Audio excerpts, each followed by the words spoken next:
J'ai un titre et un sous-titre.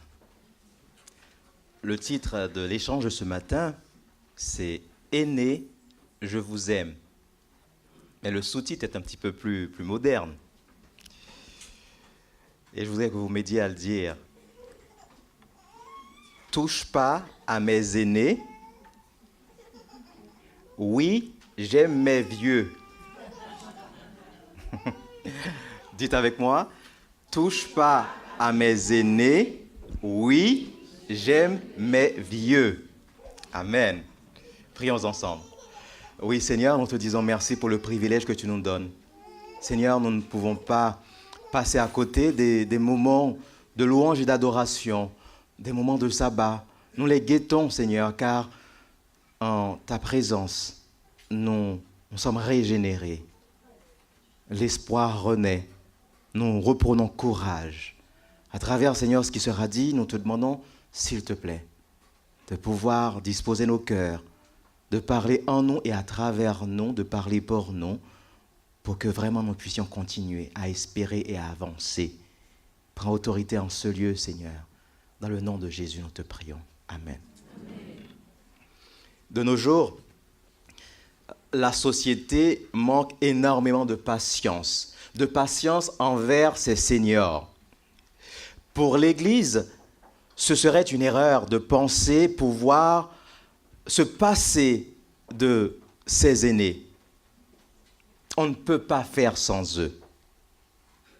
Mes 3 ans dans l'Ouest m'ont fait comprendre qu'on ne devrait jamais et qu'on ne pouvait sous-estimer nos aînés.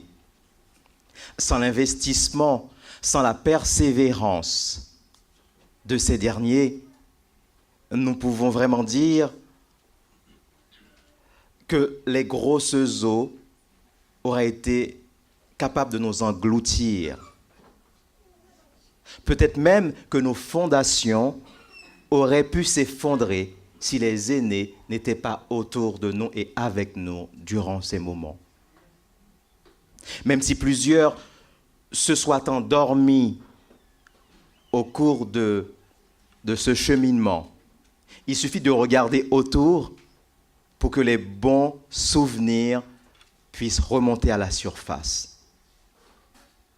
Nous voulons profiter de cette occasion de sabbat d'adoration dédié à notre Dieu créateur pour le remercier pour nos aînés et dire haut et fort, oui, touche pas à mes aînés.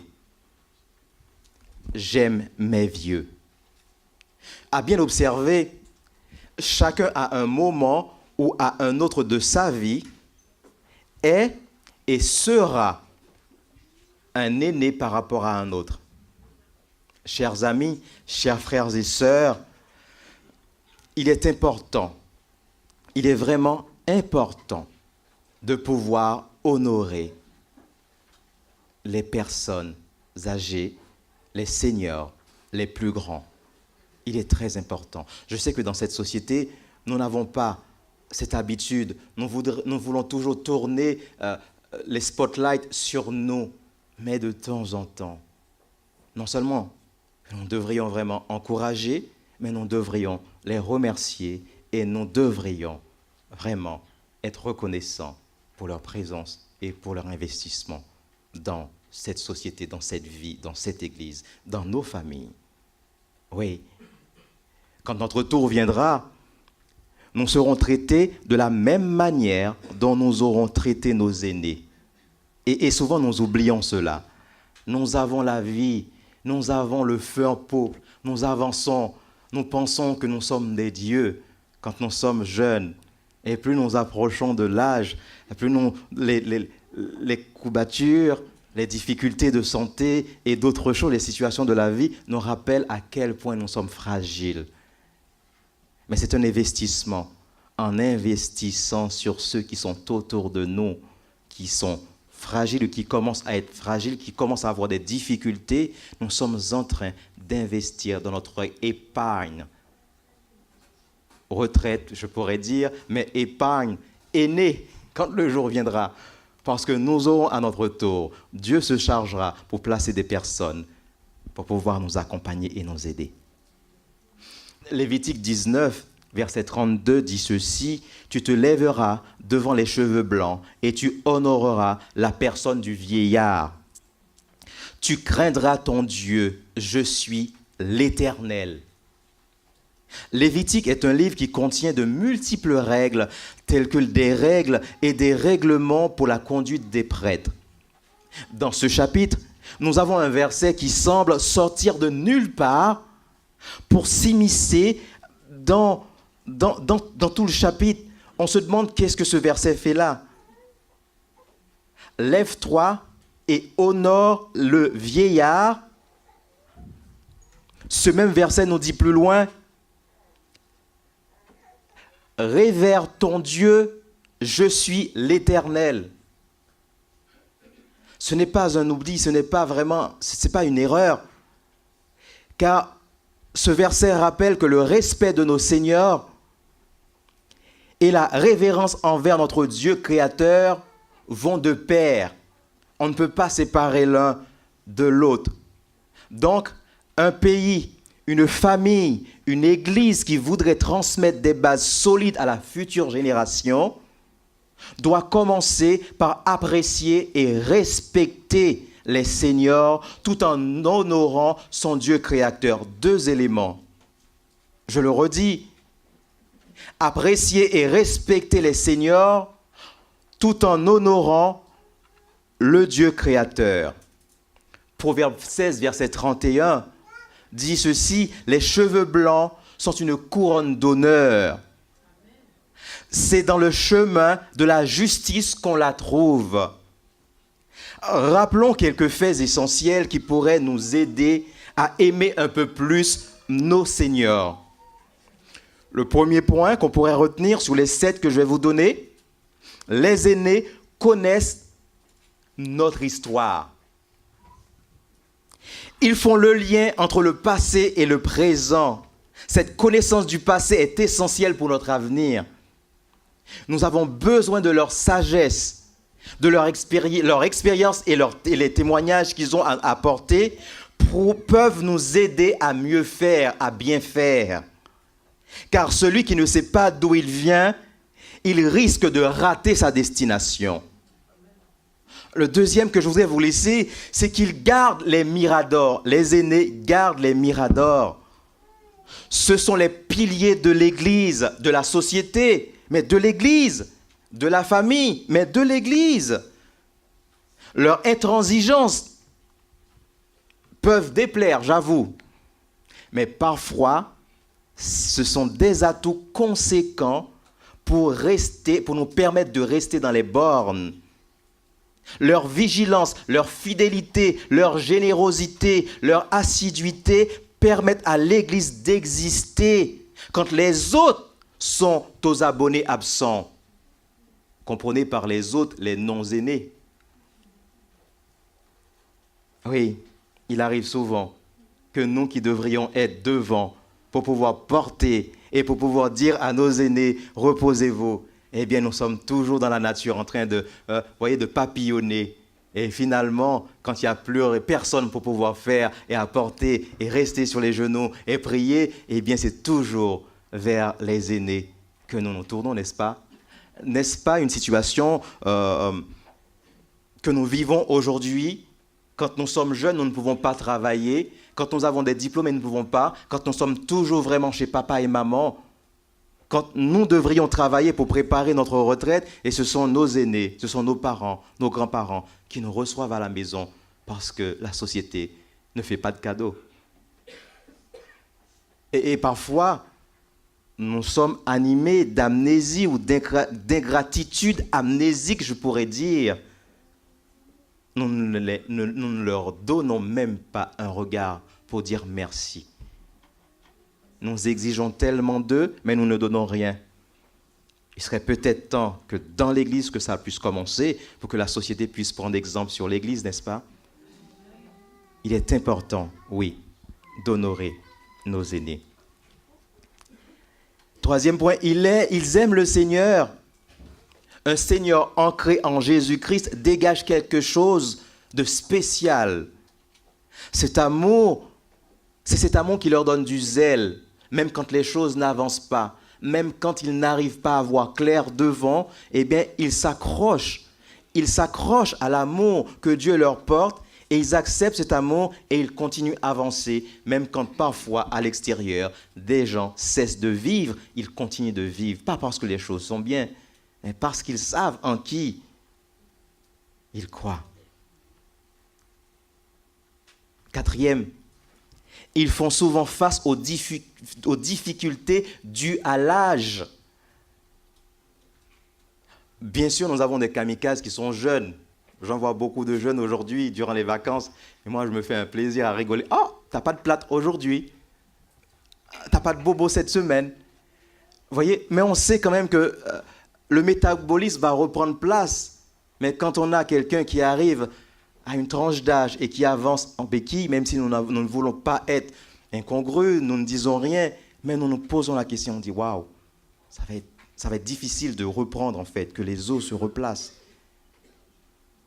Entre des problèmes de dos, des problèmes en fait articulaires, des problèmes en tout genre. Ceci dit, les jeunes aussi sont dans cette situation de nos jours. En fait, je pense que les aînés sont beaucoup plus forts structurellement, en fait, dans leur squelette que nous. Il y en a qui ont été nourris au sein jusqu'à 10 ans, vous comprenez? Alors que nous, dans cette génération, à peine qu'on naisse, qu'on nous donne déjà du gigose, je ne sais pas trop quoi finalement. C'est vraiment très important, mes amis, d'honorer nos aînés. Ils ont souvent des difficultés de santé et ils ne se plaignent pas. Il y a un de nos aînés qui, l'année dernière, malgré les problèmes de dos, était toujours dans des répétitions, dans des réunions du corps diaconat, dans des situations mais qui ne pouvaient même pas se tenir, mais qui s'appuyaient qui essayaient de trouver vraiment un soutien par rapport au mur pour pouvoir vraiment aller jusqu'au bout. Et cette personne était systématiquement à l'église.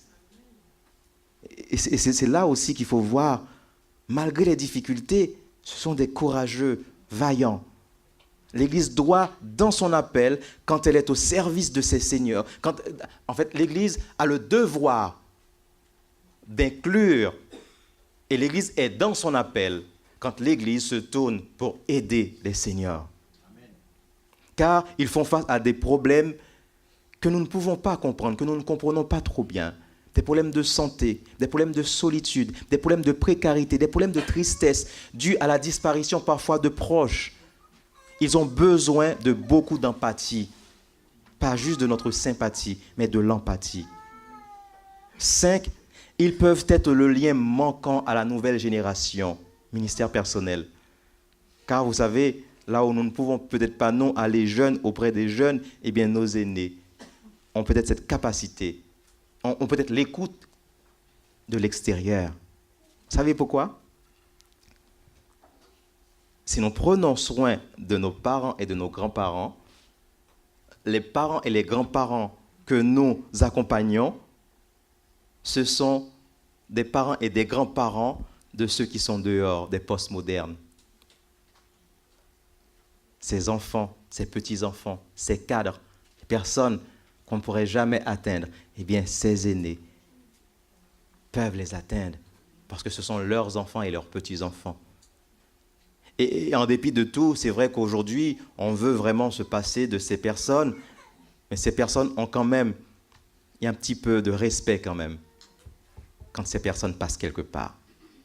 6, ils prient avec conviction. Leurs prières nous accompagnent, même quand parfois nous nous écartons de Dieu. Il y a des personnes qui prient depuis 10, 15, 20 ans pour leurs enfants, leurs petits-enfants. Il y a des personnes, en fait, alors que nous, dans cette génération, une fois, une semaine passée, on oublie, mais eux n'oublient pas. N'oublient pas et s'accrochent. De nos jours, si certains sont au pied de Dieu, ou si certains sont revenus au pied de Dieu, c'est parce qu'il y avait des aînés qui priaient pour eux.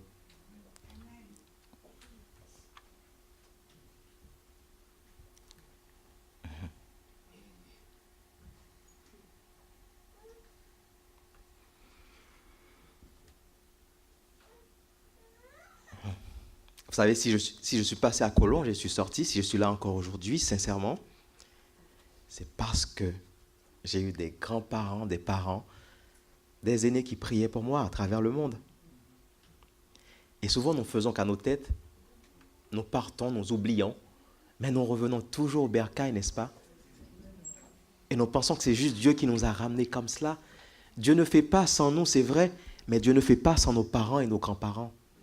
C'est pour cela que les grands-parents qui prient pour leurs enfants, les parents qui prient pour leurs enfants, même si c'est vous qui avez raté leur éducation, vous n'avez pas à rougir aujourd'hui.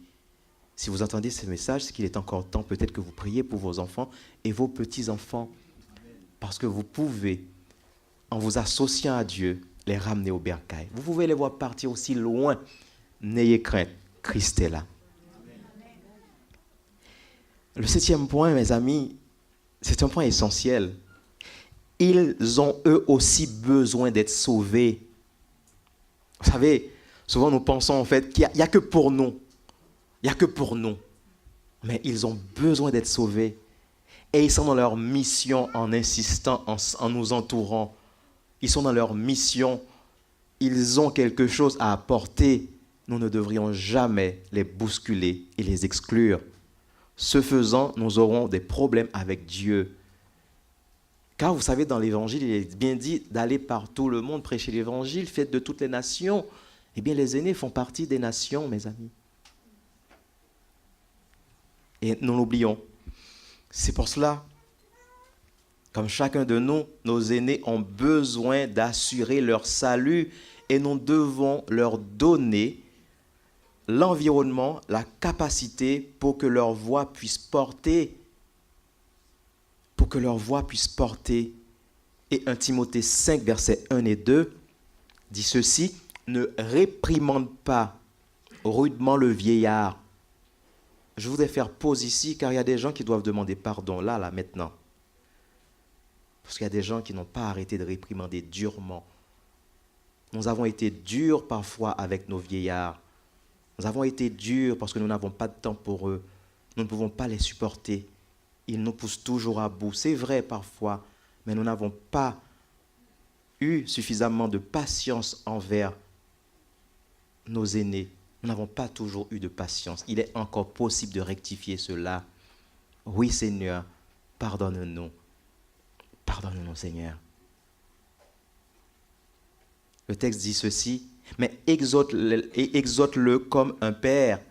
Exhorte les jeunes gens comme des frères, les femmes âgées comme des mères, celles qui sont jeunes comme des sœurs, en toute pureté. Voyez ?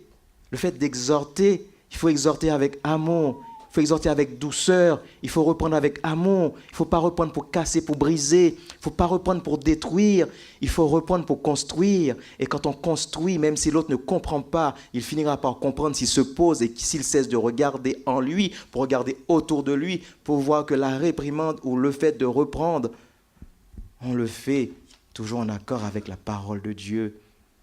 On ne casse pas l'autre, on le construit car on est le gardien de notre frère, on est le gardien de notre sœur. Et Dieu nous le dit, mes amis. Et cher Seigneur, pour tout ceci, merci pour l'amour que vous portez à Dieu. Merci pour l'amour que vous portez à son Église. Merci pour l'amour. Et merci d'avoir fait de votre mieux. Car si nous sommes là aujourd'hui, c'est parce que vous avez à un moment été là avant nous et vous avez préparé pour qu'on puisse prendre le relais aujourd'hui. Nous sommes tellement ancrés en nous que nous ne nous rendons pas compte que nous ne nous préparons pas pour pouvoir passer le relais à l'autre génération qui arrive. Et pour beaucoup, nous ne sommes pas en train de préparer le passage de relais. Alors Dieu nous dit en ce matin qu'il est peut-être temps, au lieu de demander à ce qu'on nous copie, de copier sur eux, parce que malgré tout, ils sont encore là aujourd'hui. Malgré tout, ils tiennent le coup. Malgré tout. Si vous êtes nombreux à vous accrocher, force est de constater que plusieurs décrochent, arrivés à un stade ou à un autre de leur vie. À vous qui étiez jadis au service actif. À vous qui étiez si accrochés à Dieu. À vous qui étiez si accrochés à son œuvre. Mais des raisons multiples, humainement valables, vous ont éloigné de Dieu. Ce matin, le Seigneur te dit, reviens. Car oui, même les aînés glissent parfois. Des fois, entre le moment où nous sommes arrivés et le moment où nous décrochons, nous ne le voyons pas. C'est en étant accroché à Dieu qu'on se rend compte qu'on ne vit pas les choses de la même manière. En ce sabbat, je voudrais vous encourager à ne pas vous décrocher de Dieu. Même quand vous ne pouvez pas aussi facilement vous retrouver dans l'assemblée de Dieu, là où vous êtes, restez accrochés à Dieu. Car Dieu est partout par son esprit. Ne vous découragez pas sous aucun prétexte, car l'ennemi veut vous empêcher de finir la course. 1 Pierre 5, verset 8 dit ceci, « Soyez sobres, veillez, chers aînés, chers jeunes. Votre adversaire, le diable, rôde comme un lion rugissant, cherchant qui il dévorera.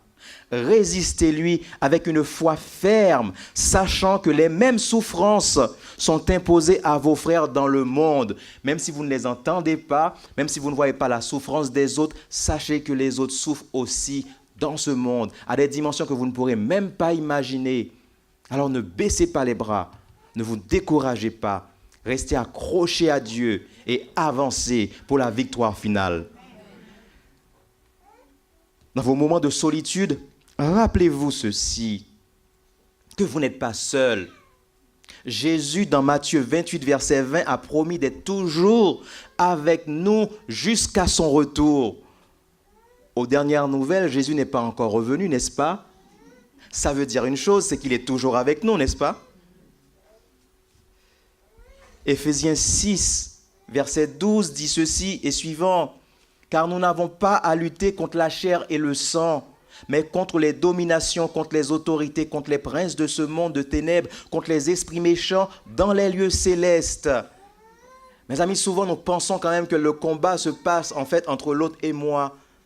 Mais le combat, c'est un conflit cosmique. Et ce conflit cosmique se passe à une dimension que nous ne pourrons même pas imaginer. Nous ne sommes que des enveloppes et des éponges. Quand mari et femme se déchirent, quand on est sur le point de divorcer, quand les enfants en fait partent en vrille, quand vraiment la société nous étouffe, quand nous descendons dans un gouffre chaotique, quand les situations nous dépassent et quand vraiment on a tout préparé pour que notre vie puisse être bien, mais malgré tout, notre vie est en train de partir en pagaille. Quand on a pris notre temps pour attendre l'élu et que quelques temps après qu'on se rend compte en fait que c'était le démon en fait que nous avions en face de nous.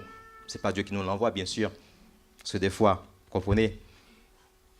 Mais ce que je veux dire, même si vous avez vraiment l'ennemi en personne en face de vous, si vous vous mettez à genoux et vous mettez le nom de l'Éternel dans votre bouche et vous ramenez le sang de Jésus-Christ autour de vous, peu importe ce qui est en train de se déstabiliser, le Seigneur remettra les choses sur un piédestal. Car Dieu a le pouvoir. Il est encore le Dieu tout-puissant aux dernières nouvelles. Et son sang est capable de libérer, son sang est capable de délivrer. La seule chose, c'est que des fois, nous sommes tellement émotionnellement ancrés et voulons faire du tort à l'autre, en voulant à l'autre, refusant de pardonner, refusant de lâcher prise, que nous nous trouvons dans des situations où nous ne pouvons même pas prendre la solution que Dieu nous donne, même si cette solution était en train de passer autour de nous. Il arrive à un moment, il faut se poser pour pouvoir dire, c'est pas moi, c'est pas l'autre.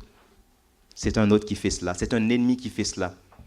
Quand une église est divisée, quand une famille est divisée, quand nous-mêmes nous sommes divisés, parce que oui, les hommes des fois sont divisés, quand le conflit cosmique est en nous et que nous ne savons pas où donner en fait de la tête, eh bien vous savez, seul Dieu est capable de pouvoir transcender tout cela et de mettre de l'ordre dans le chaos interne. Et c'est parce qu'il y a tellement de désordre en nous qui fait que le chaos maintenant est extérieur, mes amis. Mais le texte continue pour dire clairement, vous voyez, les mots sont des mots-clés. Domination, autorité, prince de ce monde des ténèbres, esprit méchant. Mes amis, vous comprenez? Ces clés de mots, on ne peut pas faire face à ces choses-là. On aura beau être tous les livres qui existent, 10 façons de sauver ton mariage, 15 façons de développer l'église, 20 façons pour pouvoir réussir ta vie, 25 façons pour éduquer ton enfant pour qu'il puisse devenir en fait un surdoué comme Einstein. Vous savez, vous ne pourrez pas faire face. La seule façon, c'est la façon du Saint-Esprit dans vos vies, la façon du Saint-Esprit dans votre famille. Même pour un enfant, comme pour un adulte, comme pour un aîné, c'est la même chose. C'est la même chose. Vous voyez, le verset 13 dit, c'est pourquoi prenez toutes les armes de Dieu. Mes amis, vous vous rendez compte? Là-dedans, j'ai la solution. Je n'ai pas à prendre les armes des hommes. Je n'aurai pas assez de Uzi, d'AK-45, d'M16 ou de fusées ou de missiles pour pouvoir régler la solution. Parce que tout le monde t'en voudra. Alors t'imagines? Mais la seule solution que tu as à utiliser, c'est les armes de Dieu. Les armes de Dieu utilisées de la bonne manière te donneront la délivrance et calmeront les grosses eaux. Le verset dit, c'est pourquoi prenez les armes de Dieu afin de pouvoir résister dans les mauvais jours. Le texte n'a pas dit que les mauvais jours ne vont pas arriver, cher aîné. Le texte n'a pas dit en fait que vous n'aurez pas en fait des tribulations. Mais le texte a sous-entendu dire qu'il y aura des mauvais jours. Mais la manière de transcender, de faire face à ces mauvais jours, c'est de vous positionner avec les armes de Dieu. Mais quelles sont ces armes de Dieu? Il faut tenir ferme. Après avoir tout surmonté, et même quand vous aurez tout vécu, vous aurez vu des vertes et des non-mûres, des pas mûres, comme je dis souvent, vous n'avez pas encore fini. Car tant qu'il y a la vie, il y a espoir, mais tant qu'il y a la vie, il y a persécution. Tant qu'il y a la vie, il y aura problème. Tant qu'il y aura la vie, il y aura en fait des embûches. Ah oui, tenez donc ferme. Voilà en fait les éléments quand même qu'il nous donne pour pouvoir utiliser. Ayez à vos reins la vérité pour ceinture. Revêtez la cuirasse de justice, mettez pour chaussures à vos pieds le zèle que donne l'évangile de paix. Prenez par-dessus tout cela, le bouclier de la foi. C'est par la foi qu'on va pouvoir avancer dans ce monde. Quand on va nous dire que Dieu n'existe pas, quand on va nous dire en fait que Satan c'est lui en fait qui est maître, bien sûr on aura visuellement l'impression qu'il est le maître, mais le vrai maître n'est pas encore apparu. Et c'est cette petite pierre qui dans Daniel 2 viendra sans le secours d'aucune main et qui se positionnera et qui éclaboussera en fait tous ces empires, qui éclaboussera tous ces royaumes, qui éclaboussera en fait tout ce qu'on a pu structurer en pensant quand même qu'on était des dieux. Et qui se positionnera, qui grandira et qui se positionnera et qui mettra fin à tant de souffrances, à la mort, à la misère, à des difficultés. Cette souffrance, on n'en peut plus, mais nous devons nous accrocher et utiliser les armes de Dieu et non les armes de l'ennemi pour pouvoir vraiment faire face à ce qui se passe. Oui, mettez pour chaussures à vos pieds le zèle que donne l'évangile de paix. Ça nous dit clairement qu'on ne peut pas rester inerte et effacé de l'Église. On doit travailler. C'est en travaillant qu'on aura la force de résister. La force, la résilience. Mes amis, tout ce dont vous avez besoin se trouve dans ce texte-là. Des fois, nous sommes tellement en train d'étudier des textes qui nous dépassent. Mais si nous comprenions déjà ces textes de base, nous pourrions peut-être mieux appréhender ces textes et faire face et avancer et réussir la course. Parce qu'en finalité, on est là pour quoi? Pour pouvoir étaler notre savoir ou pour pouvoir faire face à toutes ces persécutions, à ces principalités, à ces forces obscures, à ces forces invisibles que nous ne voyons pas. Mais eux, ils nous voient. C'est cela, en fait. En étant au travail pour Dieu, les pensées, en fait, ne s'obscurcissent moins. Prenez par-dessus tout cela le bouclier de la foi avec lequel vous pourrez éteindre tous les traits enflammés du malin. Avec la foi, vous pouvez chasser des démons. Avec la foi, vous pouvez déplacer des montagnes. Avec la foi, l'impossible devient possible. Avec la foi, la guérison est là. Avec la foi, même quand il y a la douleur, on peut transcender et on peut avancer. C'est vraiment... Il faut que je trouve un mot quand même qui soit soft. Être un gamin que de dire « j'ai des problèmes, je ne viens pas à l'église ». C'est vraiment... Pardonnez-moi, je vais le lâcher. De l'inconscience que de dire en fait que je resterai à la maison. Et quand j'aurai vraiment résolu mes problèmes, je viendrai à l'église. Oui, pardonnez-moi, c'est de l'inconscience. Parce que vous êtes en train de donner vos coups à l'ennemi pour qu'il puisse, comme ils ont fait au roi, à l'époque de la Révolution, après la Bastille. Vous êtes en train de dire à l'ennemi, guillotine-moi. Vous êtes en train de sortir dans le froid d'Alaska, de Sibérie, torse nu.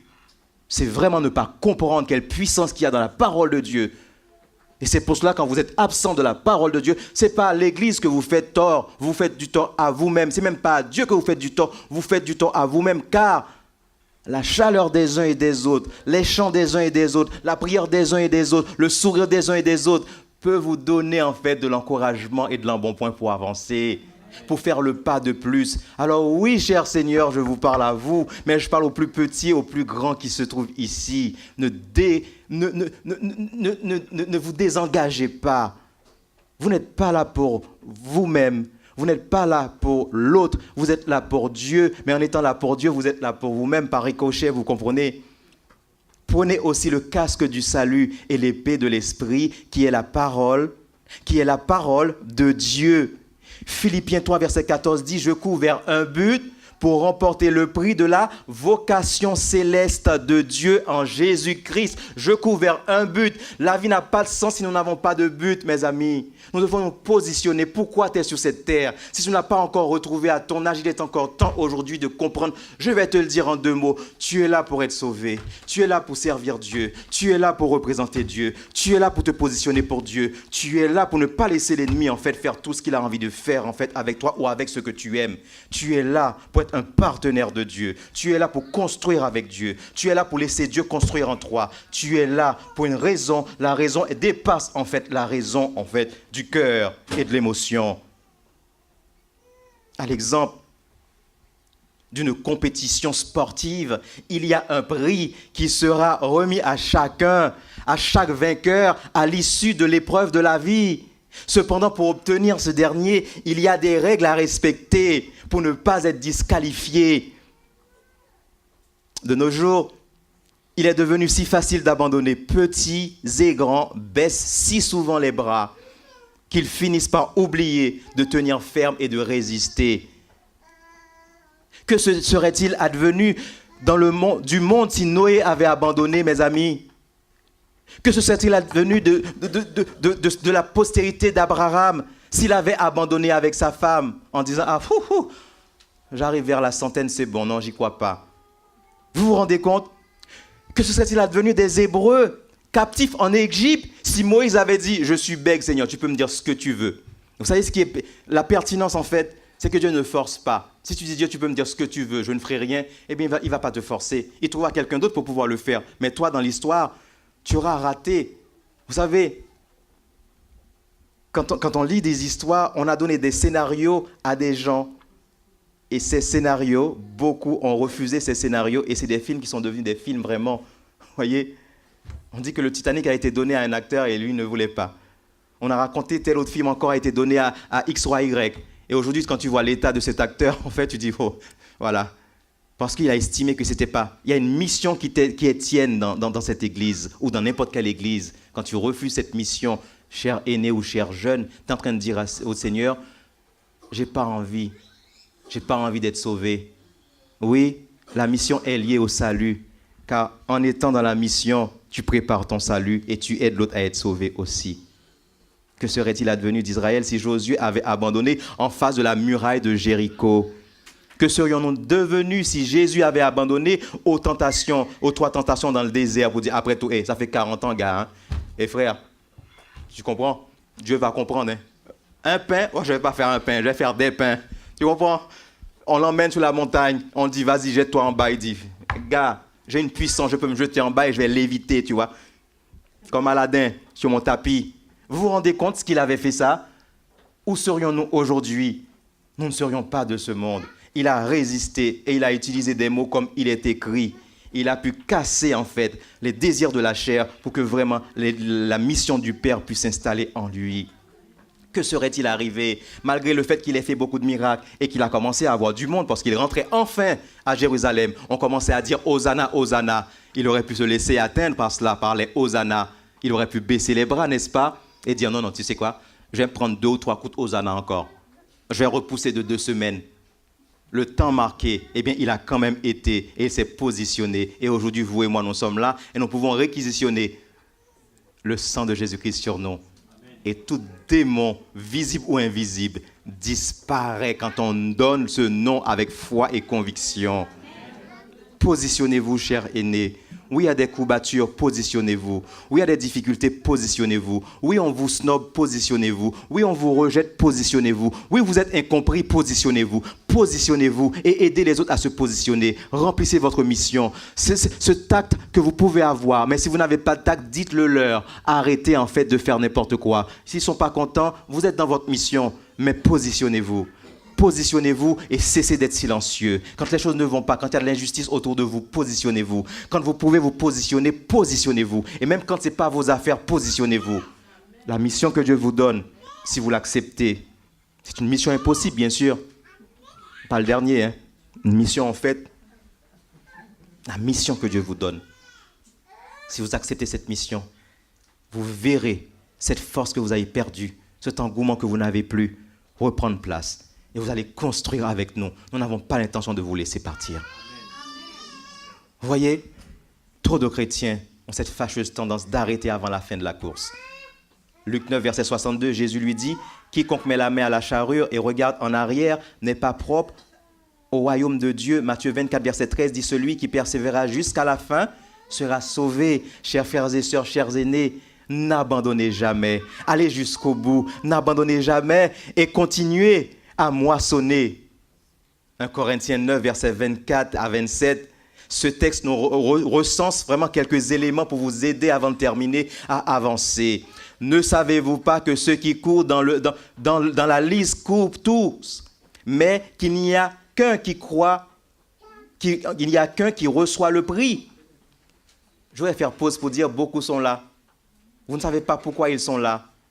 Mais si tu sais pourquoi tu es là, toi, avance, même si lui ne veut pas avancer. Dieu ne sauve pas en groupe, même si nous sommes là ensemble, mais Dieu ne sauvera pas en groupe, il sauvera individuellement. Il prendra le temps de venir te voir, de me voir, de te voir, de voir l'autre pour pouvoir dire « Que veux-tu faire ?» Et même si nous sommes ensemble pour nous réchauffer, mais nous ne sommes pas ensemble pour être sauvés ensemble. Hein. Le salut est personnel, n'est-ce pas? Alors, bats-toi pour ton salut. L'autre ne veut pas avancer, dit, mais on se verra plus tard. Hein. On se fera une bouffe, mais moi j'avance. Je n'ai pas le temps, frère. Je n'ai pas le temps, sœur. Hein? Ça fait longtemps que j'attends ce retour. Tu as peut-être du temps, mais moi je ne sais pas quand est-ce que mon temps sera imparti. Celui qui persévérera jusqu'à la fin, c'est celui-là qui sera sauvé. Tout homme, écoutez bien, il n'y a qu'un qui reçoit le prix. Courez de manière à ce que vous remportiez ce prix. Tout homme qui combat s'abstient de tout, et ceux-là le font pour avoir une couronne corruptible. Mais non pour avoir une couronne incorruptible. Je cours donc ainsi, non comme à l'aventure, je frappe non comme battant de l'air, mais je traite durement mon corps.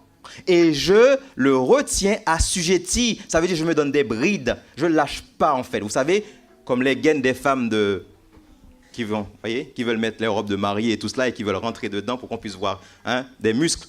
Là, il y a des gaines comme cela. Hein. Tu les mets et tu dis, waouh, tu fais du sport? Eh non! Qui rentre le ventre et qui te fait paraître sexy et tout cela. Eh bien, vous devez assujettir. Vous savez, il y a beaucoup de choses, si vous les laissez dépasser, ça va vous emmener en enfer, même si l'enfer n'existe pas. Vous devez rattraper tout cela et les mettre dans une boîte et les donner à Dieu. Hein? Et c'est ainsi que vous allez voir que vous allez arriver. De peur qu'après avoir prêché auprès des autres, je ne sois moi-même réprouvé. À partir de ce texte, il y a 5 éléments que je vais vous lire très rapidement. Premier élément, il faut commencer ou recommencer. Commencer ou recommencer à courir. Commencer ou recommencer la course, c'est le verset 24 qui le dit. Celui qui ne commence pas ne pourra jamais terminer ni gagner. Le deuxième point, continuer à courir. Verset 24 me le dit toujours. C'est une chose de commencer, mais il faut du courage pour pouvoir continuer jusqu'à la fin, n'est-ce pas? Sans se décourager, il faut commencer et il faut continuer, car Dieu ne récompense que ceux qui arrivent à la fin. Vous pouvez bien commencer. Si vous ne finissez pas bien, ça ne sert à rien. Troisième point, le contrôle de soi. Verset 25 me le dit, il faut arriver à résister dans ce monde. Il est impossible d'y arriver seul. Vous ne pourrez jamais y arriver seul. C'est avec l'aide du Saint-Esprit que vous allez pouvoir y arriver. Se contrôler est plus au-delà du fait de l'abstinence, je me prive. C'est de l'autodiscipline dont on parle ici. La capacité de contrôler ses passions, ses pulsions. Nos pulsions, des fois, nous emmènent dans des endroits où après on dit « Waouh, quand est-ce que je suis arrivé jusque-là » Le quatrième, une concentration sur la cible. La cible, c'est quoi, mes amis? Le ciel. Le ciel est notre cible. Verset 25. Pour la couronne qui durera toujours, une couronne incorruptible. Si on perd de vue l'objectif, on finira par s'y perdre. Satan est déterminé à détruire même les élus, si cela lui était permis. Il est possible de vivre en équilibre en s'accrochant au ciel et ne rien laisser nous détourner. Le cinquième et dernier point, concrétisation. Verset 26, une vie sans but est comme une course sans fin. Vous voyez une course sans fin? Vous tournez, mais vous tournez enfin, vous ne savez même pas. C'est un humoriste qui a parlé cette histoire du rond-point. Il est rentré dans un rond-point, il n'arrêtait pas de tourner. À chaque fois qu'il voulait sortir, on disait non, vous ne sortez pas. Et il reste là dans le rond-point. Vous voyez, nous sommes parfois comme dans le désert d'Israël. Nous tournons 40 ans autour du désert. Il est peut-être temps de se positionner. Est-ce qu'on est dans la bonne... Est-ce qu'on est en train de concrétiser? Est-ce qu'on est en train d'avancer? Est-ce qu'on est dans la bonne trajectoire pour le ciel? Et si nous ne sommes pas dans cette trajectoire, il est temps aujourd'hui de changer de trajectoire. On tournera en rond, mais on n'ira nulle part. Je traite durement mon corps, dit l'apôtre. Je le tiens assujetti de peur d'être moi-même rejeté après avoir prêché aux autres. Le chrétien doit être discipliné, mes amis. Quelques aspects de nos vies qu'on devrait peut-être discipliner. Nous devrions discipliner notre esprit, siège de notre pensée, de Timothée 2, verset 15. Nous devrions discipliner notre corps. Notre corps est le temple du Saint-Esprit, n'est-ce pas? 1 Corinthiens 6, verset 19. Nous devrions discipliner notre appétit. 1 Corinthiens 6 nous dit, Colossiens 3, nous devrions discipliner également notre discours. Jacques 1er, verset 26. Et nous devrions discipliner enfin notre spiritualité. Éphésiens 6, verset 13 à 18 que nous venons de lire, en utilisant les armes que nous venons de lire là-haut. La méditation, la prière de la parole de Dieu, le service et la fréquentation de l'Église.